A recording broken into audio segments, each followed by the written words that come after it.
Ready, Coco? Yeah. All right, Coco. Just quite a tough match out there today. Your first three-set match of the season as well. Just talk us through how you came back from that first set. Yeah, she was playing great tennis. Belinda's obviously a great player, no matter what form she's in. So I just was trying to be more aggressive in the second and third, and kind of play bigger because she was playing so big. So yeah. Okay, first question. Who'd like? Matt. Yeah. Nobody? No, Matt. Ready to go? Well done.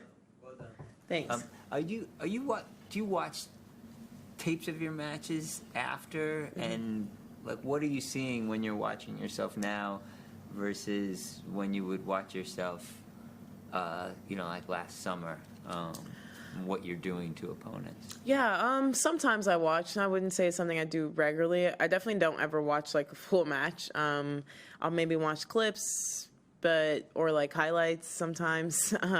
So yeah, I guess I don't know. I think I'm definitely playing a little bit more aggressive tennis than last summer. I think I'm obviously everybody knows I can run, but I don't want that to be the basis of my game. So obviously just trying to play more aggressive when I can. It's obviously tough when you're playing like bigger hitters, but yeah, I think that's the main difference, and just overall just confidence and positivity as well. Okay, we'll go Howard and then up here. Hey. After that first set, how much were you in the mindset of I need to do something differently, or did you get any sort of suggestions along those lines from your coaches? Yeah, I just got literally one, and it was just be more aggressive, and that was basically it. She was playing a great tennis, and I was playing a lot of defense, and I felt like my balls were landing short, and I knew that. Obviously, when I lost that set, that I was playing a bit too passive at moments, but again, like I said, it's tough when you're playing someone who's standing on top of the baseline and ripping. So I almost just kind of had to play like her, honestly, just to get out of that. But yeah, I think I just started going for my shots more and being okay with maybe making more unforced errors and hopefully seeing the reward later on. Okay, we'll go. Yeah, go ahead. Sorry. How much going into any match against another top player who's got experience and success, are you focused on what they might do as opposed to what you want to do? I think I would say it's mostly on me, mostly focused on what I can do and on my end of the court. Obviously, you're ready for tendencies and things like that, but at the end of the day, you can only control on how you play. You can't control how they play. So I just try to focus on what I can do. And as the match goes on, obviously you pick up on, maybe tendencies or things like that. But as far as like pre-match, yeah, it's definitely more so like what I want to do to them. And then, as the match goes on, maybe she's going down the line a lot when the ball's here or something like that. But yeah, at the end of the day, I feel like I play better when I am playing more proactive tennis than reactive. Okay, we'll go this gentleman here and then the striped shirt. Yep. Coco, on Friday night, Djokovic talked about some things tennis could change, specifically to call young audience. He talked about some show during the sets, like halftime show, like Super Bowl or NBA. Would you be interested in something like that? Some more show into the tennis?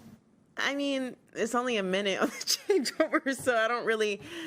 I mean, it's a great suggestion if we had like a real halftime like those sports do, but I think the issue is that we only have a minute, which I honestly think that our changeovers should be a little bit longer here, because by the time you walk to your seat, it's only 45 seconds. So, but that's another thing. But yeah, I mean, I guess it depends how long you want the show to go on.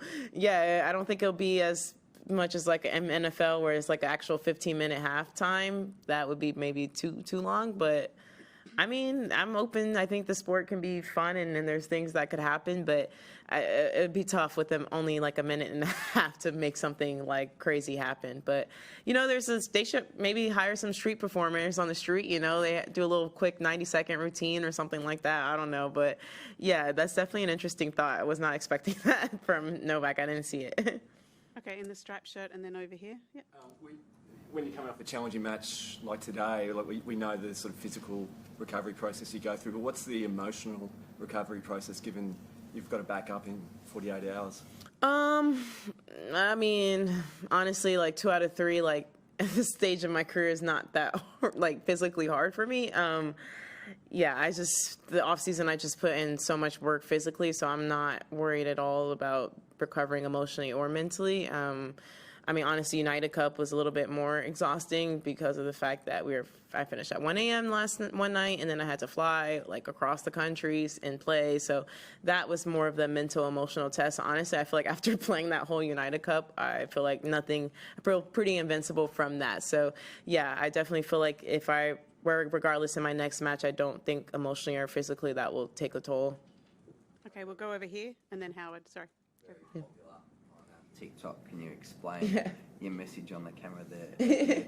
Yeah, it was funny. A couple of people didn't know what it meant, but yeah, for people who don't know, you can't access it in the U.S. anymore. So my phone, I could not access it after my match. So I honestly thought I would be able to get away with it because I was in Australia, but I guess with something with my number, I don't know. I have to do some research, but yeah, hopefully it comes back. I don't know. It's really sad. I've been on the app since it was called Musical.ly. So yeah, I love TikTok. I don't know. It's like an escape. I honestly do that before matches. So I guess it'll force me to read books more. And yeah, so be more a productive human probably. So maybe it's a blessing in disguise. Everything happens for a reason, but I do have a feeling that it will somehow will come back. Okay, Howard, and then Matt. Howard.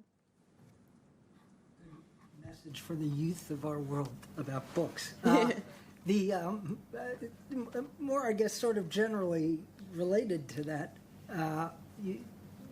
tennis players get the pen handed to them after these matches. How often do you think ahead of time about what you want to write? Is it always spur of the moment? It's like a mix of both. For sure, when I wrote about the LA fires, I knew that I was going to write that, just to thank our firefighters and just spread awareness for the world, to just think about not just U.S. firefighters, but around the world firefighters. And today I did think about the TikTok before match. I was like, yeah, I got to say something about TikTok. But the 2 days where I wrote like the shovel and things like that, I didn't think about it before. But I always know an idea maybe of what I would want to write, but I don't know how I'm going to execute it. So, and I do get like stage fright where I suddenly forget how to write things. So yeah, I definitely almost forgot how to draw a heart today. And then the first day I definitely forgot what a shovel looked like. So I drew like I don't know. I got a lot of crap from my United Cup team about my shovel. Okay, we'll do 3 more. Matt, and then Courtney, and then other Matt there. So this Matt. Can we look ahead to Paula? And you've got, I think you're 3-3 or something like that against her. Yeah, I played don't her know. a couple times last year pretty tightly. Yeah. Can you talk through like the challenges she presents, what you've done, and how things went in your recent match? I guess that was Beijing? Yeah, it was Beijing. I just remember her playing great tennis, and honestly, I don't know how I got out of that match. She was playing great tennis, so yeah, I don't remember honestly a lot. I know that I think we split sets, and I was down like a break or something like that. So yeah, she's a tough opponent, and every time I play her, you know it's going to be a tough match. She's a great player, and she's coming off some great momentum. So yeah, hopefully I can play good tennis, but you know, I expect her to bring her best, and you know, it's high stakes match. So, but I'm excited. I love like competing, and I feel like, you know, these matches will only make me better.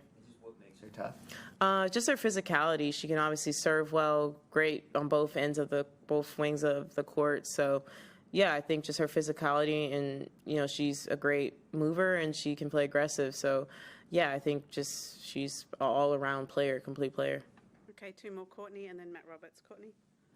On the topic of books, I know last year you were doing the reading challenge that you Yeah. kind of had. So what was where'd you end up in Yeah. 2024, and what's the plan for this year? Yeah, I think I got like 18 or 20 books last year, so somewhere between that.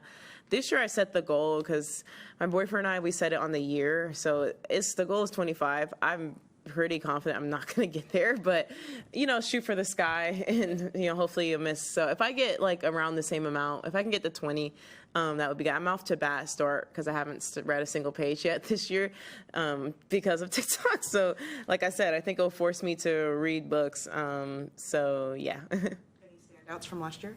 Definitely The Fourth Wing by Rebecca Yarros. I love that book, and I think they're adapting it to a TV show, so I'm hoping they don't mess it up because the book is really good, and I read the second version. I think she has a third one coming out this year, and I'll read that. I love anything fantasy, dragons, anything like that. Okay, Matt, last one. I know that we talk a lot about how well you play in the heat. I'm just wondering whether that was a factor today in the match that you felt, and also more generally, do you think that playing in a heat favors you because it makes you better, or you just handle it better than the opponent? Yeah, I think, obviously in the heat, the court plays faster. So I think as far as court speed, it probably was more of an advantage for her because I do think she likes to play faster and faster court. But I guess as weather-wise, I felt pretty confident in my physicality. And against anyone, I feel pretty confident in my physical fitness and things like that. And also being from Florida, it was hot, but Florida, in September, August is really disgusting. Pre-China, before I went to China, I was struggling just to hit 5 minutes, forehand cross or backhand cross. It was a struggle. So when you have that experience, you're if I can get through that, or doing 400 and 800s in the track on that weather, it's anything like that is a blessing. So today felt like a blessing. All right, thank you very much. Thanks.